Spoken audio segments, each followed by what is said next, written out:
বলতে চাইছেন যে আপনি আপনার স্বামী মানে এনার সাথে মিলে একটা মেয়ের লাশ এই শহরের বাইরে মানে একটা লেকে ফেলেছেন? হ্যাঁ স্যার, আমি এটাই বলছি। আর এই সব কিছু আমি ওর বলাতেই করেছি। কিন্তু আপনার স্বামী তো বলছেন ইনি কিছু জানেনই না। ইনফ্যাক্ট উনি আমাদের এখানে ডেকেছেন। স্যার, এই মহিলা সব উল্টোপাল্টা বলছে। আমাকে ফাঁসানোর চক্রান্ত হচ্ছে আর এও তাতে জড়িত। উল্টোপাল্টা আমি নয়, উল্টোপাল্টা এ বলছে। প্রথমে নিজের দোষ ঢাকার জন্য আমাকে দিয়ে এই সব কিছু করিয়েছে, আর এখন নিজেই না বলছে। স্যার, আমি আপনাকে সত্যি কথা বলছি। আমি বলেছিলাম না যে আমার হ্যাঁ, ওই একই রকম দেখতে লোকের কথা, যে আপনার বন্ধু অ্যালেক্সরা আপনার মতো দেখতে লোকের সঙ্গে দেখা করছে। কিন্তু এটা মনে হচ্ছে না যে আপনার এই গল্পটা সত্যি কম আর কাল্পনিক বেশি লাগছে। স্যার, এই লোকটা আপনাদের মিথ্যে বলছে, আমি সত্যি বলছি। ইনফ্যাক্ট আপনারা তো জানেনও না যে কি হয়েছিল। এমন কি হয়েছে? স্যার, রঞ্জন আমাকে টুল বক্স আর একটা কাপড় নিয়ে নিচে পার্কিং এ ডেকেছিল, আর ওখানেও আমাকে বললো যে ও একটা মেয়েকে খুন করে ফেলেছে। সেখানে আমরা লাশের টুকরো করে জলে ফেলে দিয়েছিলাম। স্যার প্লিজ আমায় বিশ্বাস করুন স্যার। একই রকম দেখতে একটা লোক এরকম করছে, আর না হলে সবাই মিলে চক্রান্ত করছে যেটাতে আমাকে ফাঁসানো হচ্ছে। এক মিনিট, এক সময়ের জন্য চুপ থাকুন। আর আপনি আপনার গাড়ির চাবিটা দিন এক্ষুনি, এই মুহূর্তে। আর এখান থেকে লেকে যাব।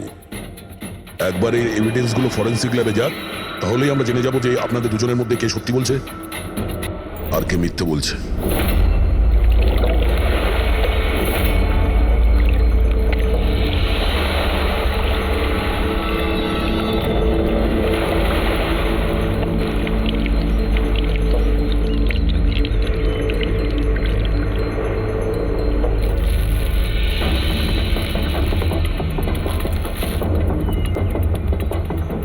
এই মেয়েটা কে?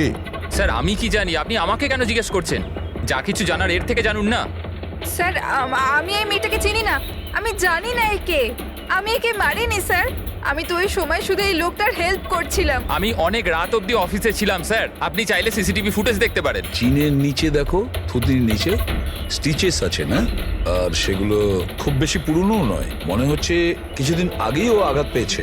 পুরবি কোনো না কোনো ক্লিনিক বা হসপিটালে স্টিচগুলো করা হয়েছিল, সেখান থেকে এই মেয়েটার ব্যাপারে জানা যেতে পারে।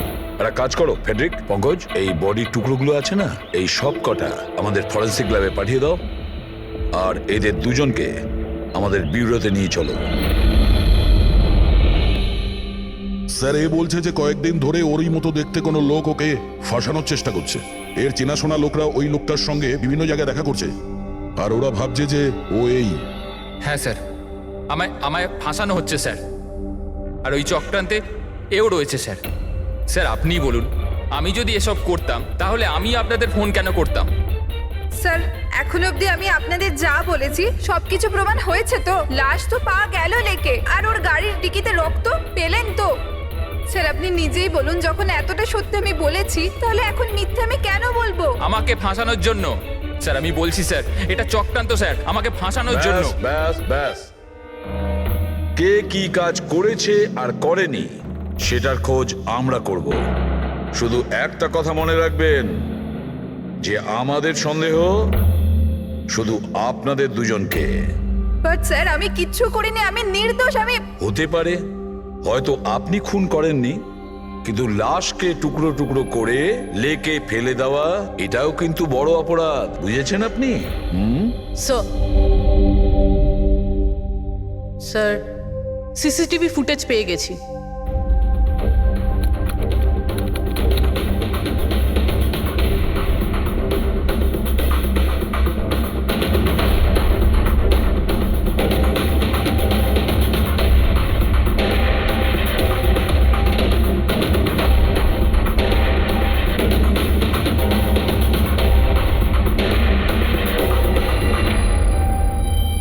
এ তো খালি। কিন্তু স্যার আমি সত্যি কথা বলছি, আমায় বিশ্বাস করুন, আমি ছিলাম অফিসে। আমি বুঝতে পারছি না কেন আমায় দেখা যাচ্ছে না স্যার। মিস্টার রঞ্জন, আইন বিশ্বাসের ওপর চলে না, প্রমাণ চাই। আপনার অফিসের যে ফুটেজ সেটা সবার সামনে, আপনি ওখানে নেই। তার মানে এটাই হচ্ছে যে আপনার মিসেস যেটা বলছে সেটাই সত্যি। না না স্যার, আমি সত্যি কথা বলছি স্যার, আমি অফিসেই ছিলাম। আমি বুঝতে পারছি না যেটা কিভাবে হলো। হ্যাঁ, কিন্তু আপনার অফিস ফাঁকা দেখাচ্ছে কেন? স্যার, রঞ্জন এই কোম্পানির সিইও। এই ফ্লোরে শুধু ওই থাকে। ও ছাড়া একজন পিয়নও আছে, সে সেদিনকে ছুটিতে ছিল। আচ্ছা, রঞ্জনবাবু ঠিক ওই দিনেই আপনার পিয়ন অ্যাবসেন্ট কেন? স্যার আমি সত্যি বলছি স্যার, আমি অফিসে ছিলাম। মিস্টার রঞ্জন, নিজেকে নিরপরাধী প্রমাণ করবার জন্য কোনো রকম প্রমাণ আপনার কাছে নেই, বুঝেছেন? আরে কুন্দন, ভালো হয়েছে তুই এসে গেছিস ভাই। এরা বলছে যে আমি কারো খুন করেছি। আরে আমি কাউকে কিভাবে মারতে পারি বল না, বোঝা না ভাই। এ করতে পারে না স্যার। স্যার এর জীবনে একটা মাছি পর্যন্ত মারেনি। হ্যাঁ, এটা ঠিক যে ও মাঝে মাঝে খুব রেগে যায়, রাগকে কন্ট্রোল করতে পারে না। হ্যাঁ স্যার, অনেক দিন ধরে চিকিৎসা চলছে ওর। ওষুধপত্রও খান রঞ্জন দাদা, কিন্তু কখনো কখনো যদি ওষুধ খেতে ভুলে যায় তাহলে নিজেকে সামলাতে পারেন না। এই কথাটা তুমি আমাদের কেন বলনি? স্যার আমি ওই শুধু আপনাকে নয়, কাউকেই হয়তো বলেনি কথা। আমার ক্ষমতা চলতো তো তার এই বিয়েটা হতেই দিতাম না। আমি তো আমার মেয়ের কাছে হেরে বসে আছি। এই লোকটা তো একটা সাইকো সাইকো। এই রঞ্জন একজন মানসিক রোগী। এর পার্সোনালিটি ডিসঅর্ডার আছে। এর মাথা তো সেটাই মনে রাখে যেটা ও মনে রাখতে চায়, বাকি সমস্ত কথা তো এ ভুলে যায়। হতেই পারে স্যার যে খুনটা এই করেছে আর ভুলে গেছে। ব্যাপারটা হচ্ছে যে আমি আগে অসুস্থ ছিলাম, কিন্তু তারপর আমি ঠিক হয়ে গেছিলাম। আপনি এরম কেন বলছেন? কুন্দন কুন্দন তুই বল, আমি সত্যি বলছি কিনা। বৌদি আপনি বলুন না। আরে তুমিই বলো না। আপনারা আমায় এভাবে কেন দেখছেন? আরে আমি সাইকো নই, আমি অসুস্থ নই, কোনো মানসিক রোগ নেই আমার, একদম ঠিক আছি আমি। আরে বলো না বলো না। বাস, অনেক হয়েছে। এটা তোমার বাড়ি নয়, ব্যুরো। এই নাটক এখানে চলবে না। একটা কাজ করো, পাশের ঘরে গিয়ে এনাদের বসাও। যান। ওই দিকটা যান যান। সমস্ত প্রমাণ ওই রঞ্জনের বিরুদ্ধে, আর তাছাড়াও ওর আচরণটা ঠিক নেই। কিন্তু বুঝে উঠতে পারছি না, জানি না কেন, আবার এই ব্যাপারটা এড়িয়েও যেতে পারছি না। ও বারবার আমাদেরকে বলছে যে অফিসের সিসিটিভি ফুটেজটা চেক করুন। আমি অফিসে ছিলাম। এতটা জোর দিয়ে কেউ বলতে পারে না। আরও একটা ব্যাপার স্যার, ফোন ওই করেছিল। কোনো খুনি এরকম কেন করবে? আর স্যার ওই ডিসোসিয়েটিভ পার্সোনালিটি ডিসঅর্ডার, হয়তো খুনটা করেছে আর তারপর ভুলে গেছে। এই রোগটাতে এরকমই হয় স্যার। হতে পারে, এটা হতেই পারে।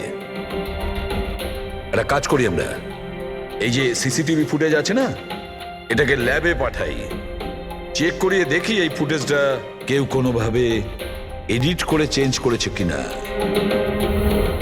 আর স্যার ওই একই রকম দেখতে ব্যাপারটা।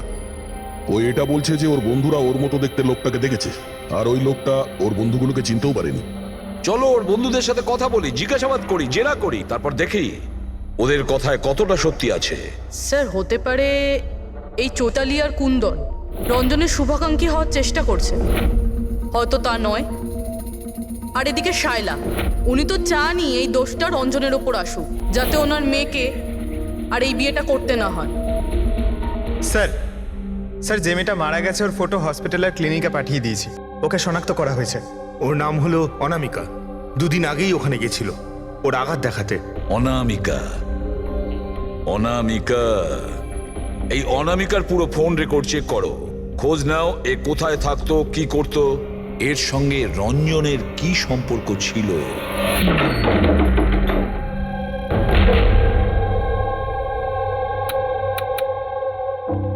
স্যার অনামিকা হসপিটালে এই অ্যাড্রেসটাই দিয়েছিল।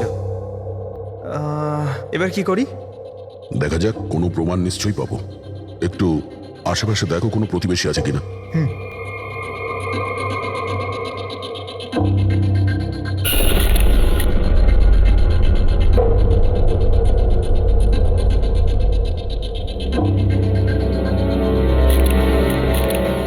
স্যার হ্যাঁ, এর নাম অঙ্কিত, অনামিকার প্রতিবেশী। হ্যালো স্যার, কি হয়েছে বলুন? অনামিকা ঠিক আছে তো? না, অনামিকার খুন হয়ে গেছে, আর আমরা সেই জন্যই এর তদন্ত করছি। আপনি ওর ব্যাপারে কিছু বলতে পারেন যার সাহায্যে আমরা খুনি পর্যন্ত পৌঁছতে পারি? না স্যার, আমি ওর ব্যাপারে বেশি কিছু তো জানি না। হ্যাঁ, তবে এটুকু জানি যে ও অ্যাসিস্ট্যান্ট ডাইরেক্টর ছিল আর এখন একটা ইন্টারন্যাশনাল শর্ট ফিল্মে কাজ করছিল। ইন্টারন্যাশনাল শর্ট ফিল্মে? আচ্ছা, ওর কোনো বন্ধু কিংবা আত্মীয় যে এখানে ওর সঙ্গে থাকতো? ও তো এনারাই ছিল স্যার, এই কিছু মাস আগেই এখানে থাকতে এসেছিল। আমি তো ওর পরিবারের কাউকে দেখিনি। হ্যাঁ, ওর একটা বয়ফ্রেন্ড ছিল, যার সাথে ও ঘন্টার পর ঘন্টা ফোনে কথা বলতো। ও ফোনে যার সঙ্গে কথা বলতো ও যে ওর বয়ফ্রেন্ড ছিল, এটা আপনি কি করে জানলেন? স্যার, আসলে আমি ওর কথাগুলো শুনেছিলাম।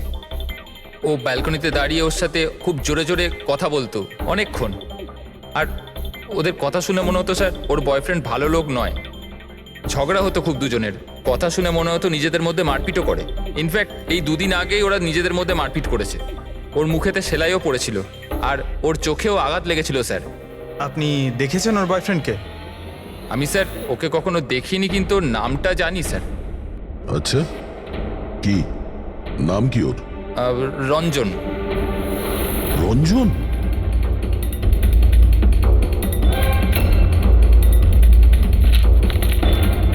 স্যার, হ্যাঁ, এই দেখুন, এই অনামিকার পাসপোর্টে এই বার্সেলোনার ভিসা লাগানো রয়েছে। বার্সেলোনা? এ কি স্পেনে যেতে চাইছিল নাকি? স্যার, অনামিকা স্পেন থেকেই এসেছিল স্যার। আমি ওদের কথা শুনেছিলাম। স্যার, ও বিরক্ত হয়ে গেছিল রঞ্জনের জন্য, সারা জীবনের জন্য স্পেন ফিরে যেতে চাইছিল। স্যার, আমার মনে হয় ওর খুন রঞ্জনই করেছে। ও চাইতো না যে ও স্পেনে চলে যাক।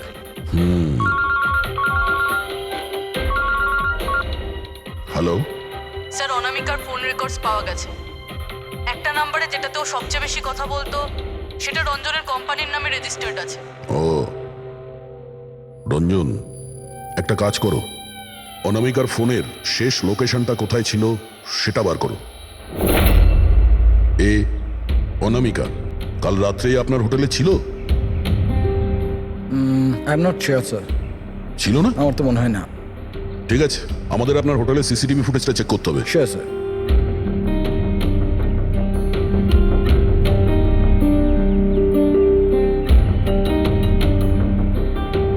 এই তো অনামিকা।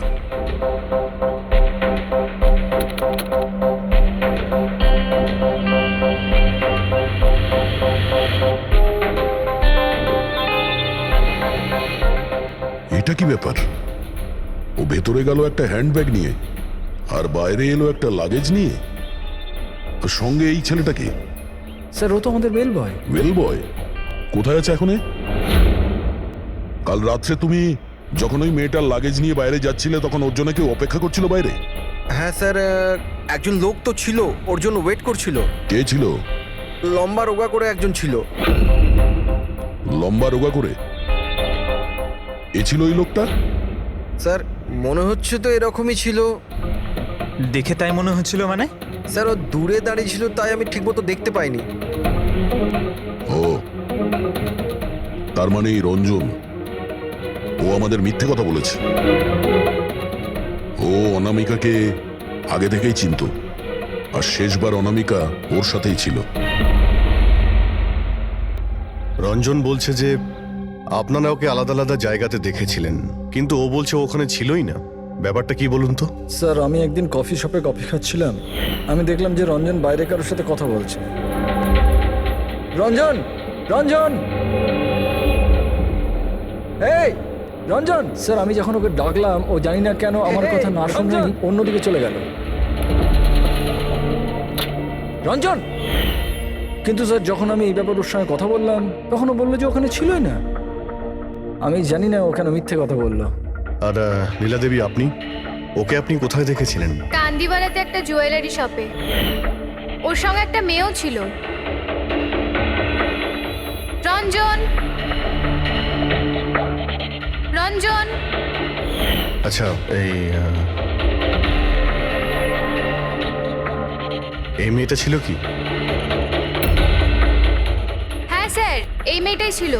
কিন্তু যখন ওর সঙ্গে আমি ফোনে কথা বললাম, বলতে শুরু করলো আমি তো ওখানে ছিলামই না। আর তোমার সঙ্গে কি এটাই ঘটেছে? হ্যাঁ স্যার, ও বাজারেতে আমার সামনে দিয়ে যাচ্ছিল। আমি ওকে হাত দেখালাম, হাই বললাম, মদন রে, কিন্তু ও সরাসরি আমায় ইগনোর করলো, অটোতে বসলো, চলে গেল। এদিকে দেখ ভাই, আমি রঞ্জন, রঞ্জন! ঠিক আছে, thank you very much. Sir, এদের কথা শুনে মনে হচ্ছে রঞ্জন ইচ্ছে করে ওদের সামনে এসেছিল আর এরকম বিহেভিয়ার করেছে। কিন্তু অভিজিৎ, কি কারণ হতে পারে? এরকম ব্যবহার কেন রঞ্জন করেছিল? না না না না, কিছু না কিছু গোলমাল তো নিশ্চয়ই আছে অভিজিৎ। যেখানে যেখানে এরা রঞ্জনকে দেখেছে না, দেখি ওখানে কোনো সিসিটিভি ফুটেজ পাওয়া যায় কিনা।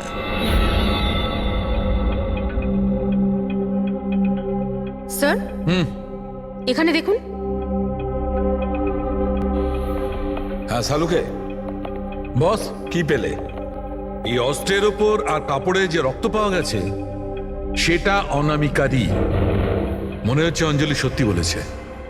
এটার ব্যবহার অনামিকাকে খুন করার জন্য আর ওর লাশটাকে লুকানোর জন্য করা হয়েছে। আচ্ছা, রঞ্জনের বিরুদ্ধে কোনো প্রমাণ? হ্যাঁ স্যার, রঞ্জনের ফিঙ্গারপ্রিন্টস পাওয়া গেছে। একটা তো এই টুল বক্সে, আর দ্বিতীয়টা গাড়ির ডিক্কিতে, যেখানে অনামিকার রক্তও পাওয়া গিয়েছিল। তার মানে রঞ্জন অঞ্জলির সঙ্গে ছিল। এটা তো খুব সহজ সরল প্রমাণ। অঞ্জলি সত্যি কথা বলা আর রঞ্জনকে খুনি প্রমাণ করা। কিন্তু বস, আরো অনেক কিছু পাওয়া গেছে। কি? স্যার, আমরা একটা বিশেষ ধরনের পলিমার আর সিলিকনের ট্রেসেসও পেয়েছি, যেটা সাধারণত অদ্ভুত ব্যাপার। সিলিকন আর পলিমার, এটা তো সত্যিই অদ্ভুত ব্যাপার। আরো একটা বিশেষ কথা দেখাচ্ছি, এসো। এই কেমিক্যাল, বস, এই বিশেষ কেমিক্যালটা আমরা সব জায়গায় পেয়েছি। কাপড়ে, টুল বক্সে, অস্ত্রের উপর, সব জায়গায়। আর এটা ছাড়া এই দেখো, এই কিছু সায়ানাইড, কিছুটা ক্লোরাইড, এইসব কেমিক্যাল। সবচেয়ে বড় কথা হচ্ছে এই যতগুলো কেমিক্যাল আছে এই সিচুয়েশনে এখানে এগুলো থাকাই উচিত নয়। রঞ্জন, এই রঞ্জনের স্বাধীন থাকা চলবে না। রঞ্জনের একা থাকা। তার বয়ফ্রেন্ড? না স্যার। কিন্তু তুমি ওকে অনেক মারধরও করতে। না না, এটা একদম মিথ্যে স্যার, ভুল কথা এগুলো। লোকে আমার নামে বিভিন্ন কথা বলে বেড়ায়, কিন্তু সত্যিটা তো হলো যে আমি কোনো অনামিকাকে চিনি না। আচ্ছা, এই তোমার ক্রেডিট কার্ডের বিলস, এগুলো তো চেনো না? এই দেখো, এই অনামিকার বার্সেলোনার ফ্লাইটের টিকিট তোমার ক্রেডিট কার্ড থেকে কেনা হয়েছে। আর ও যে নাম্বারটায় ঘন্টার পর ঘন্টা কথা বলতো সেটা তোমার কোম্পানির নামে রেজিস্টার করা আছে। আর সব থেকে বড় কথা, তোমার গাড়ির ডিকিতে অনামিকার রক্তের ছাপ পাওয়া গেছে।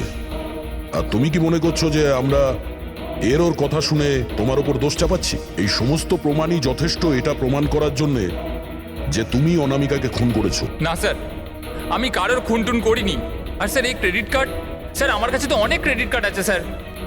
আর স্যার, আমি আজ অব্দি আমার ক্রেডিট কার্ড দিয়ে কখনো বার্সেলোনার টিকিট বুক করিনি। তাহলে উল্টোপাল্টা কথা বলা বন্ধ করো রঞ্জন। অনামিকা তোমার গার্লফ্রেন্ড ছিল আর তোমার জন্য বিপদ হয়ে দাঁড়িয়েছিল, আর ওর হাত থেকে মুক্তি পাওয়ার জন্য তুমি ওকে খুন করে দিলে। আর শুধু খুন করলে না, তার সাথে আমাকেও ফাঁসিয়ে দিলে।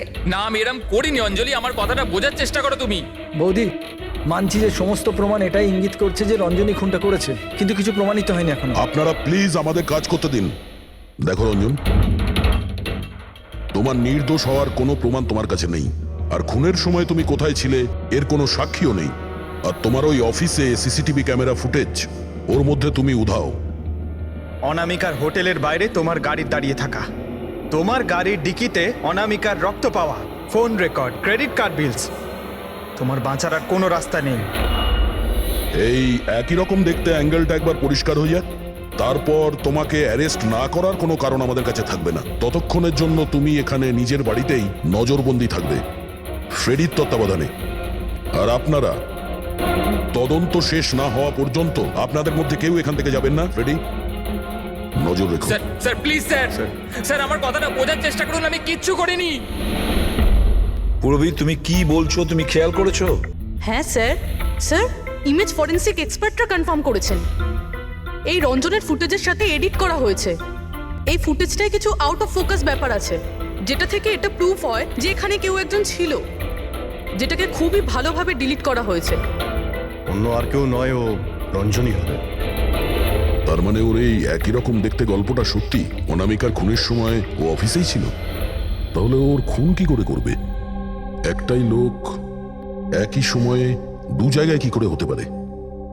স্যার, স্যার সেই সব সিসিটিভি ফুটেজ পেয়ে গেছি যেখানে রঞ্জনের বন্ধুরা রঞ্জনকে দেখেছিল। কফি শপ, জুয়েলারি শপ আর মার্কেটে।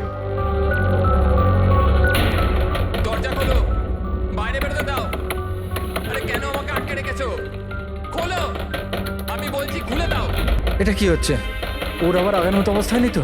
খোলো। সে কি? তাহলে তো ওনাকে কাবুতে আনার নিশ্চয়ই কোনো উপায় থাকবে। শুধু একটাই ওষুধ আছে, ঘুমের ইনজেকশন। খোলো, আমি বলছি দরজাটা খোলো। আরে এইভাবে কেউ কাউকে আটকে রাখে নাকি? আমার তো খুব ভয় লাগছে, আমি দরজা ভেঙে মাথা খারাপ হয়ে গেলে আবার কিছু করে নেবে না তো? সব এক একটা রত্ন এখানে, দরজাটা খোলো। আমিই দেখছি। আরে কেন আটকে রেখেছো আমায়?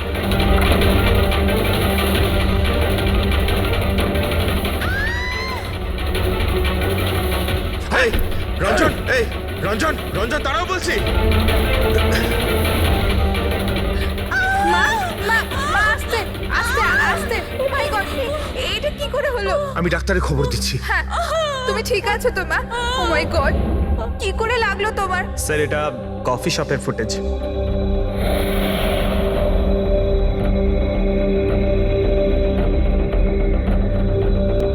স্যার এবার জুয়েলারি শপ।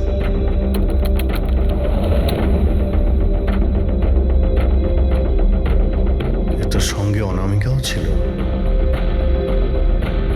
এখনো পর্যন্ত সবকিছু তো নর্মালি লাগছে।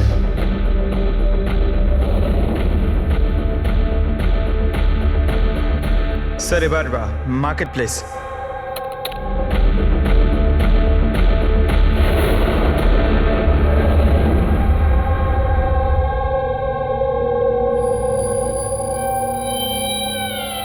পঙ্কজ, একটু রিওয়াইন্ড করো।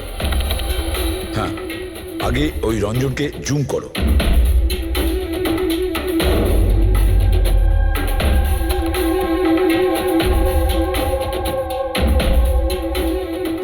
এই দেখো, এর এর হাঁটা চল একটু আলাদা। ও অন্য ধরনের জুতো পরে রয়েছে।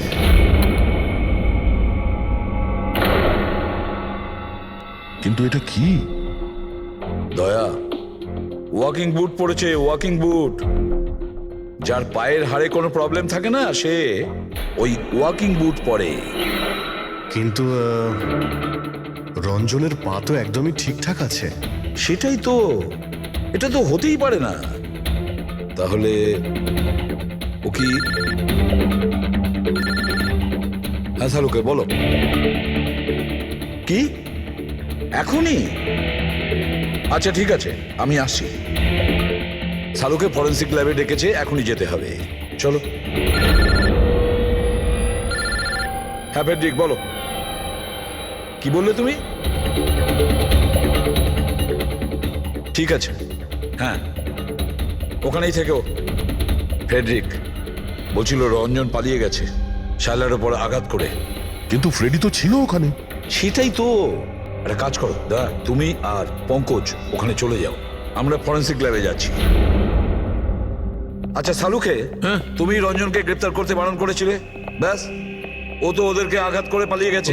আর তুমি এখানে এসব কি করছো? এখানে এখানে এরকম মিউজিয়াম সাজিয়েছো কেন? মিউজিয়াম নয় বস, তাহলে? এটা হচ্ছে সেই ধাঁধাটার জবাব যেটা আমরা সলভ করতে পারিনি। হ্যাঁ, রঞ্জন পালিয়ে যাওয়াতে আমার খুব আফসোস হয়েছে, কিন্তু আই এম শিওর তোমরা ওকে ঠিক ধরে ফেলবে। তোমাদের মনে আছে ওই যে কেমিক্যালটা আমরা ক্রাইম স্পটে পেয়েছিলাম? তো তার সঙ্গে ওর কি সম্পর্ক? সেটা আমি আপনাদেরকে বলছি। আপনি কে? এ হচ্ছে জগৎ। এক মিনিট, সবকিছু বুঝতে পারবে বস। বেহুল, হাই স্যার। এবার এর সঙ্গে আবার এই কেসের কি সম্পর্ক? আপনারা ওর সাথে একটু মন দিয়ে কথা বলুন, দেখুন সবকিছু জানতে পারবেন। এটা বলুন তো যে আপনি কে, আর এই কেসের সঙ্গে আপনার কি সম্পর্ক? এক মিনিট। এনার চোখগুলো দেখে তো কেমন যেন একটা মনে হচ্ছে। শুধু চোখই নয়, এনার তো পুরো মুখের মধ্যেই কিছু গোলমাল আছে অভিজিৎ, ফেসের ওপরে গোলমাল আছে।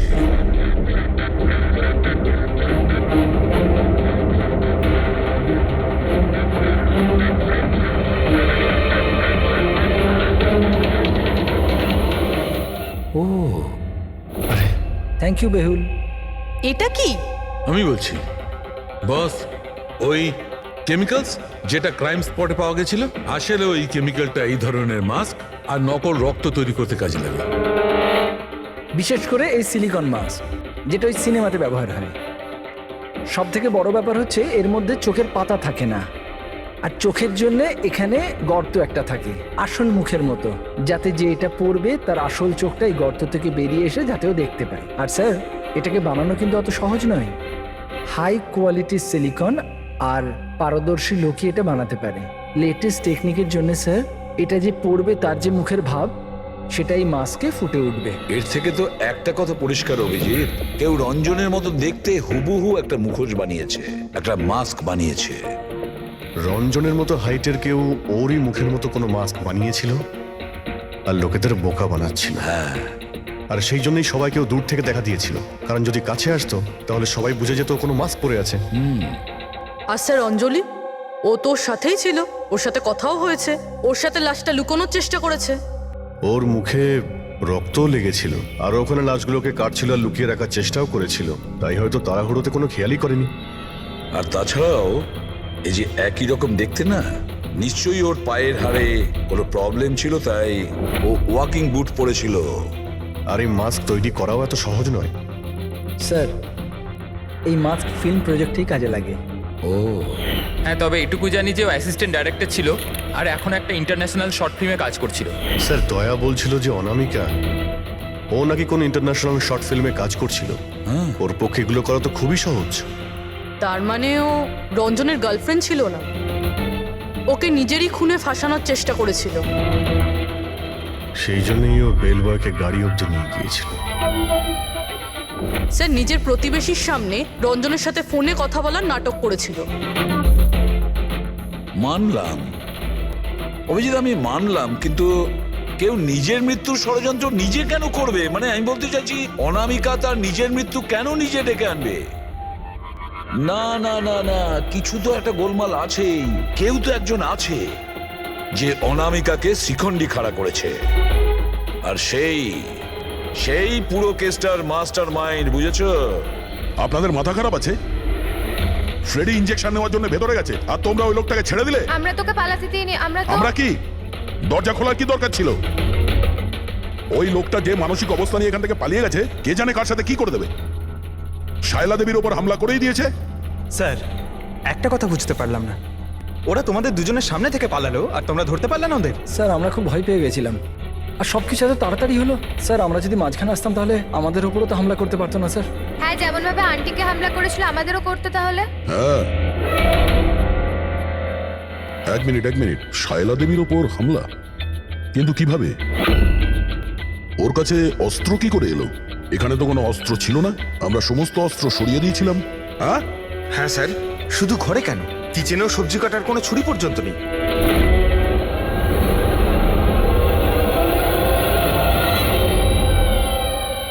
স্যার এ হলো আমাদের প্রোডাকশন হাউসের মেকআপ আর্টিস্ট, আর স্যার এর মাস্ক বানাতেও এক্সপার্ট। তুমি অনামিকার জন্য মাস্ক বানিয়েছিলে, তাই না? বানিয়েছিলে কি না? হ্যাঁ স্যার, উনি আমাকে টাকা দিয়েছিলেন, আর এটা তো আমার কাজই স্যার। তাহলে এটাও বলে ফেলো যে কাজটা কার জন্য করেছিল, এই মাস্কটা কার পরার কথা ছিল। বলো বলো, তাড়াতাড়ি বলো, সময় নেই আমাদের। আর হ্যাঁ, যার মুখের তুমি মাস্ক বানাও তার মাপ নেওয়ার দরকার আছে, ম্যাপিং করার দরকার আছে। হ্যাঁ স্যার। কার জন্য বানিয়েছিল ওই মাস্ক? কে ওই মাস্কটা পরতো?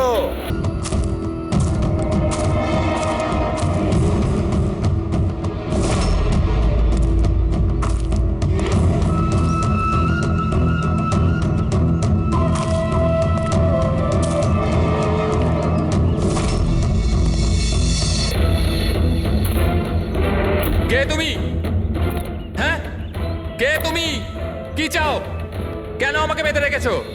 আমার তো মনে হয়েছিল আমাকে দেখে তুমি খুব খুশি হবে, কারণ আমিই তো হচ্ছি সে যাকে তুমি খুঁজে চলেছ। তোমারই আর এক রূপ। রূপ?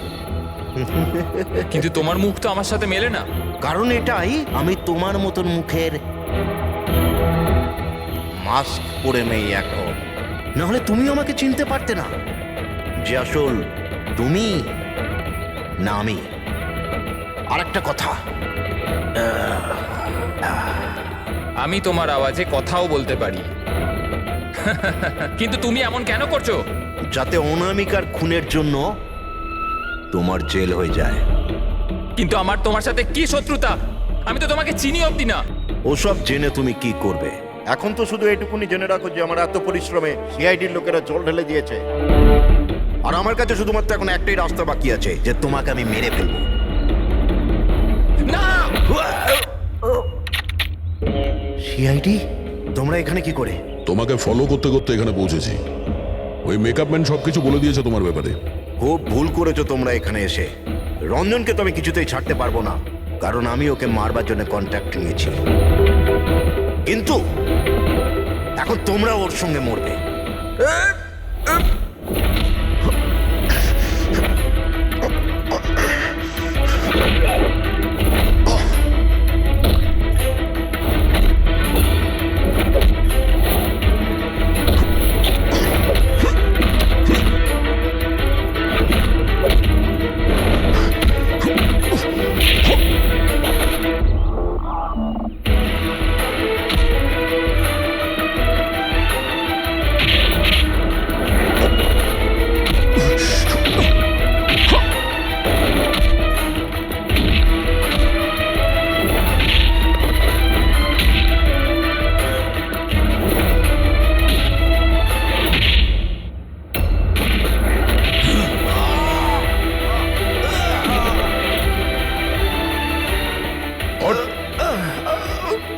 তোকে মারার কন্ট্রাক্ট দিয়েছিল?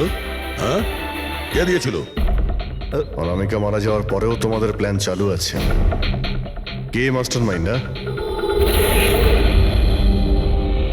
আমায় ক্ষমা করে দাও মা। তোমার মতের বিরুদ্ধে গিয়ে বিয়ে করে আমি অনেক বড় ভুল করে ফেলেছি। কখনো ভাবতেও পারেনি যে ও এসব করতে পারে। রঞ্জন কোথায়? ওকে পেলেন না আপনারা? পাওয়া গেছে রঞ্জনকে। আপনারা সবাই এটা জেনে হয়তো অবাক হবেন যে রঞ্জন নির্দোষ। এটা আপনারা কি বলছেন? খুন রঞ্জনই করেছে? একদম না, রঞ্জন খুন করেনি। খুন করেছে আপনাদের মধ্যেই কেউ একজন। আমরা? কিন্তু আপনি তো জানেন যে এদের সবার উপস্থিতিতেই রঞ্জন আমাকে আঘাত করেছে। কি করে করলো? মানে কোন জিনিস দিয়ে আপনার উপরে আক্রমণ করেছিল? আমি বলেছিলাম না যে ও ছুরি দিয়ে আমাকে আঘাত করেছিল। কিন্তু ছুরি তো ছিল না ঘরে, আমরা সমস্ত অস্ত্র সরিয়ে দিয়েছিলাম আগে থেকেই। আপনার এই আঘাত ছুরি দিয়ে নয়, বরং নেইল ফাইল, নখ কাটার জন্য যেটা ব্যবহার করা হয়, আপনার এই আঘাত সেটা থেকে লেগেছে। মনে হচ্ছে উনি এখনো কনফিউজড। কোনো ব্যাপার নয়, ওনাকে আমরা সাহায্য করছি। ফ্রেডি,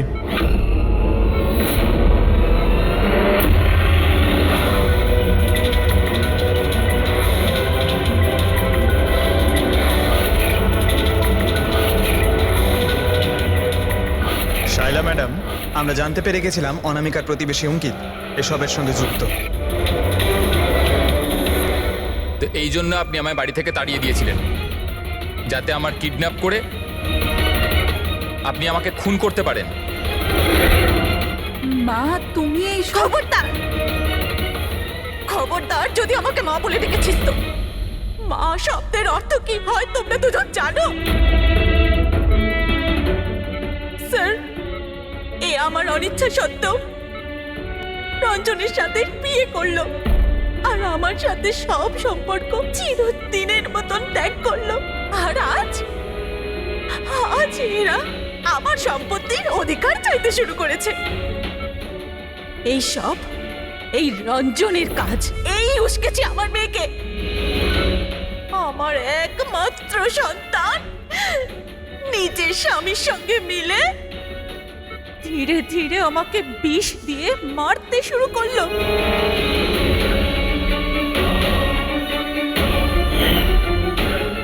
দুপোটা তাড়াতাড়ি করো অঞ্জলি, এটা নিয়ে গিয়ে মায়ের ঘরে রেখে দাও, যাও।